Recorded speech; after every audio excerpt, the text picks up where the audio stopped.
There's no E in Immortal. How am I gonna remember that?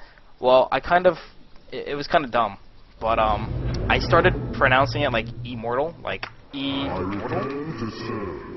So I'm like, oh yeah, I'll just make it an Immortal. It's not how you pronounce it. I still pronounce it Immortal now with an I, but when I was first learning the hotkey, I was just like Immortal. So E was the first letter of that, and I was just, okay, Immortal. I've also changed the War Prism hotkey. Instead of whatever it used to be, I don't remember what it is now, but I changed it to R. Why? Again, 5R. 5R. How close is that? Right under the 4E, 5R. 4 make probe, E, 5R, War Prism. War Prisms are great. I don't usually have much success with it, as much as I use it, because of Mulisks or Marines or whatever. Sometimes they do good damage, though, and it's one of my favorite units. I love the War Prism. Especially with the buff it had. It's a great unit. You should try to use it as much as you can. So R for War Prism, it has an R in both Warp and Prism. It's easy to remember too. It's easy to get from 5. So that's the reason my robotics is on 5. Now, there's different ways for me to tag my robotics in this. I don't just do. Some people do Control 5. Some people do Shift 5. I actually have a new macro set up between my the M5 keys, but I also have my F keys. Everyone has their F keys on their keyboard. So my keyboard allows me to macro out any key on the keyboard I'd like to. So I use the F1 and the F4 keys as my 6 through 9.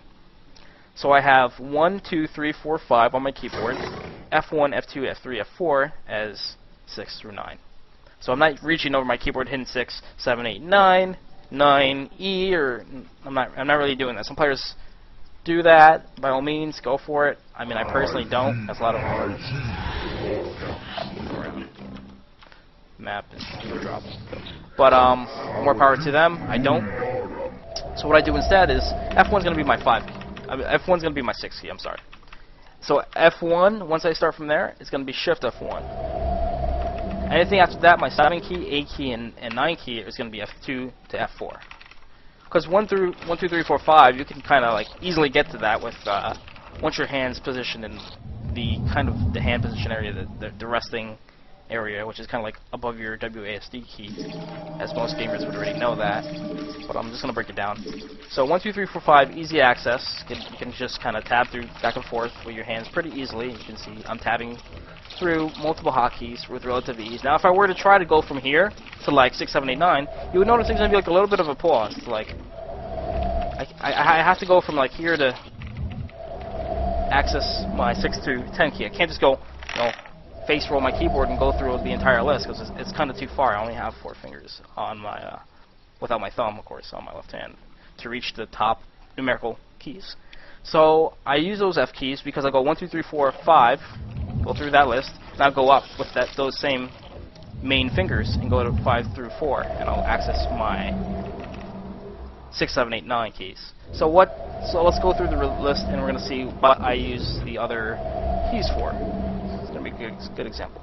So sometimes in the early game of Protoss vs. Zerg, I like to get some War Prisms out. I'll do like a fast expand with War Prism. In that event, you'll see my War Prism or my Void Rays, whatever I'm doing, will be on hotkey 2.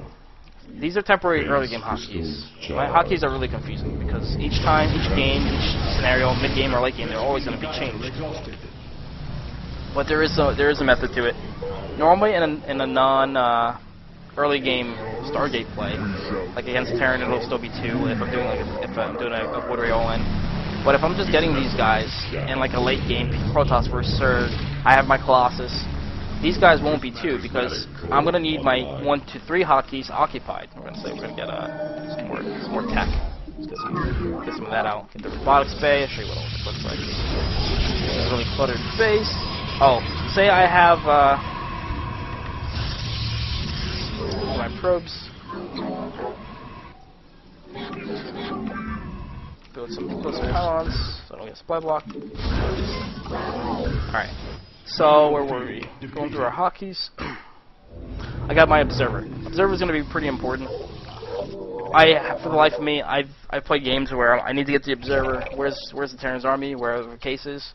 If you don't hotkey this guy, it's kind of tough. You lose track of this guy easy. It's like, where's my observer? You're like, I don't know. It's hard to see. Is it there? You're like zooming in. You're like, no, that's not the observer. These guys are a pain, so I always hotkey this guy. This guy's going to be my 9 hotkey. Now I actually have my 0 and 9 hotkey. I'm using that on my mouse. So my 0 and 9 is actually not going to be on my keyboard at all. It's going to be on my mouse. So when I want to hotkey my observer or my warp gates, that's actually going to be shift mouse button, my left mouse button. I've got like 4 of them on here. And for my warp gates, it's going to be shift and right mouse button, I guess you could say.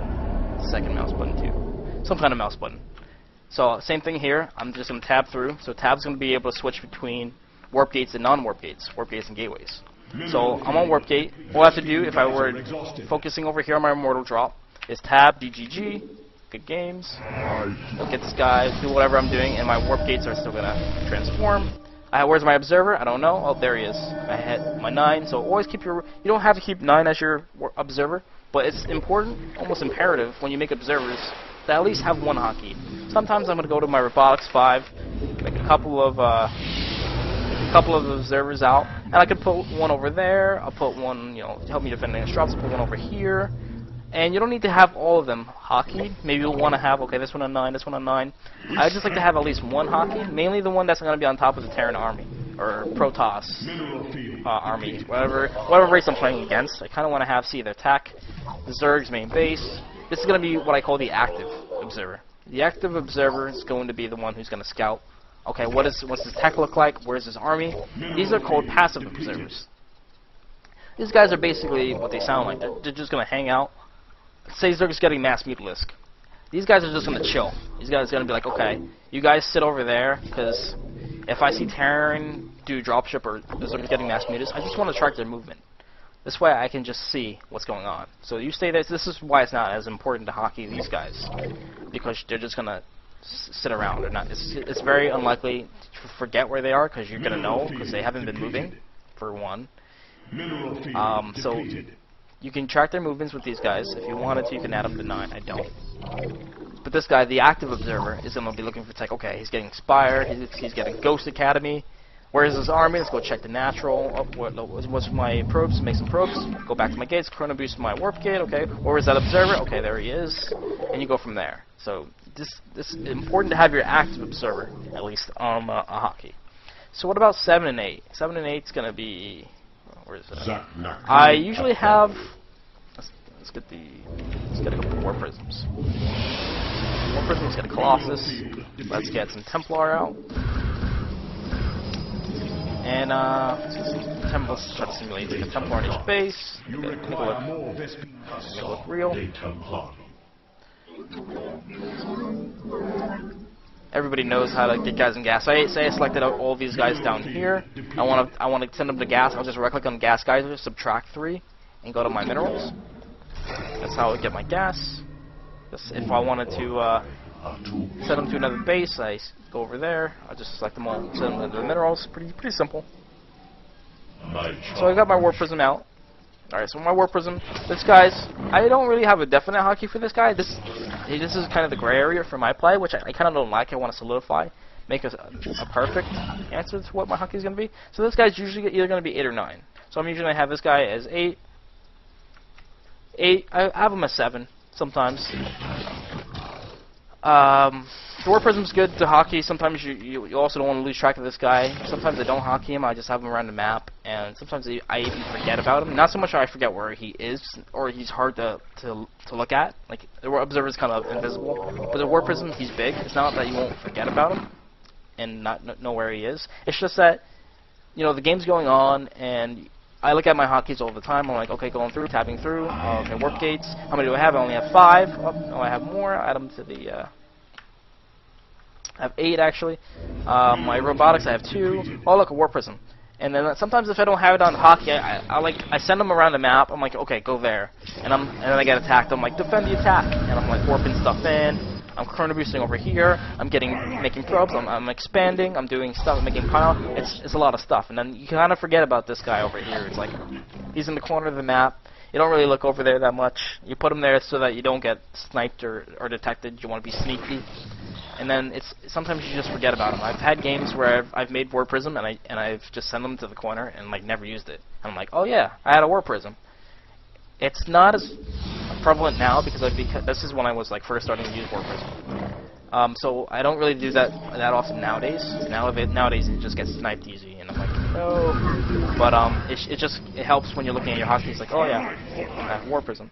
This also is nice too because you can hit your 7 hotkey or 8 hotkey, whatever you want them to do. Hit T, bring him back without looking at him. So shifting between transport mode and non-transport mode is nice because it actually shows you the different modes in your hotkey. Like it'll show you transport mode, it'll show you phase mode. So what's nice about this too? I'll show you what's nice about this. Say I'm doing a Zealot drop. Simulate it. Say I'm here. This is my base for hypothetical, and this is the enemy's base. Say I want to do a drop, so I'm gonna go here, go around the map, and say I want to hit his natural. I'm gonna drop over there and switch to phase mode. He's en route, so while he's en route, I wanna do blink stalkers or whatever the case is. I want to go over there, warp in over here. All right, look, hitting my warp gates, run abusing there. Where's my forge? I don't have a forge. Let me get a forge. It's not good. How about my pylons? Looking at my hotkeys, I see on my menu app as well as my hotkeys that the deed hasn't been done yet. My warp prism's still en route, so I'm gonna go back to macro, do what I have to do, and all of a sudden I'm looking at my hotkeys, and it's just switched to phase mode. That means I can access my warp prism again, and just from there do my damage, warp in again. I've already been alerted without looking at the warp prism that it's already reached its destination and then entered phase mode. So it comes in handy. It's kind of cool. I like having it. I don't do it as much. It kind of gets mixed up sometimes. I always forget. But I'm trying. This is ideally what I want to tell myself to do. Like this is what I have on like my notepad. Okay, this is what your hotkeys are, and I have to go back to my notepad sometimes and be like, well, yeah, what are my hotkeys? So the main ones, of course, are going to be the Nexus, the production facilities, the army. Let's talk about the army now. Now this is the part where everyone's like, okay, just select everything, get everything you have, get some stalkers, and just like one hotkey you want, and then you just like aim it. And then they're just going like, whoop. Everything's at different speed. See, this works for Terran and Zerg. Terran and Zerg can do this. Protoss, no. You're going to lose. Why? Let's find out why. My stalkers are in the front. We don't want stalkers in the front. They're going to die. The Zealots they're the next ones in front. They're going to get picked off. Why? Because the DPS is all the way in the back. They're going to be charging in. The DPS isn't going to be able to do any damage because Zealots got picked off. They're running too far ahead. The Void Rays and Colossus run about the same speed. So those are your DPS. That's the reason why your DPS can't keep up with the Zealots and the Stalkers. And your Templar, forget about the Templar. They're just way too slow. So, in other words, these guys all have, for the most part, a lot of different speeds. Except for the Colossus and the Void Ray, maybe the Immortal. The Stalker, the Templar, the Sentry, the Zealot, they're all going to be moving at different speeds. So it's not going to be wise, it's not going to be smart to engage with one hotkey. It's just going to fuck up your formation. You really need to have multiple hotkeys. So let's talk about some hotkeys. What do we do? Okay, as aforementioned, I have 3 main hotkeys I use for my army. Up to now, up to the early game, the mid game, my 3 is going to be occupied by my first couple of gates. I'm going to this is just in the early game because I don't need to worry about turning these early gates into warp gates because that's going to be easy. It's only toward the mid game, the late game when I'm adding more gateways, and I'm going to need to use a 0 hotkey. So say we're going to warp prism. I'll drop this out. I like to keep a warp prism mainly versus Terran. But I'm going to try and use it a little bit more versus Zerg and my Death Ball. I usually don't get up to the Death Ball macro stage versus Zerg because of Mutalisks. Usually have to go all in before then on 2 base. Let's say I get to a Death Ball sized army. I'm going to want to have either my Blink Stalkers. I don't have Blink Research. Let's pretend they're Blink Stalkers for now. Let's just get some upgrades. Get some whatever. So I'll have my Blink Stalkers on 1. And I'll have my Zealots and Sentries, and usually I won't have any Immortals at this point in time, just get my Colossus. These guys are all going to be on 2. I'm going to get guys that run about the same speed on 2. These guys are my 2 army. This is going to be like my damage. I'm going to have DPS on 2. I'm going to have my mobility on 1. Mobility is important. These guys, when I say mobility, I mean your Stalkers. You need to have Stalkers on a separate hotkey altogether from your army. Why? Your DPS can stay in a ball. Your stalkers need to be positioned to whatever way the corruptors or Vikings are, whatever way the mutalists or whatever the infestors, whatever.